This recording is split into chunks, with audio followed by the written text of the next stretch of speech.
Ngaku tak bisa kerja lagi karena umur, pria di Empat Lawang pilih jualan sabu.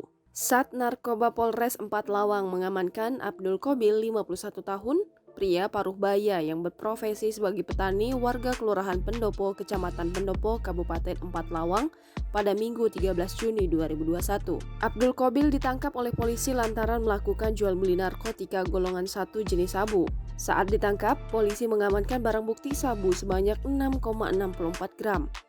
Adapun penangkapan dilakukan oleh Sat Narkoba Polres Empat Lawang setelah dilakukan pengintaian sekitar kurang 1 minggu, di mana saat penangkapan berlangsung, Abdul sedang berada di rumahnya. Sementara itu, saat diwawancarai tribunsumsel.com, pria dengan 4 anak dan 4 cucu ini mengatakan alasannya menjadi penjual sabu karena memang alasan ekonomi, di mana dirinya sudah tidak bisa bekerja lagi karena sudah tua dan banyak menggantungkan kebutuhan dari pemberian anaknya. Kemudian, saat ditanya mengenai pelanggan atau pembeli sabu darinya, Abdul Kobil mengatakan pelanggan atau pembeli barangnya memang lebih didominasi oleh anak muda.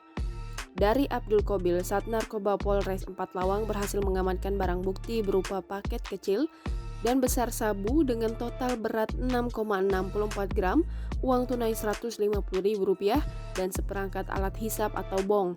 Wah, ini umur berapa, Pak? Umur berapa? Umur 52. 52. Anak berapa? Anak 5 pada situ. Cucu? Cucu 4. Cucu 4. Sehari-hari di Penopo apa dia? Selain ini? Kalau minta ngayan anak tu lah belanja.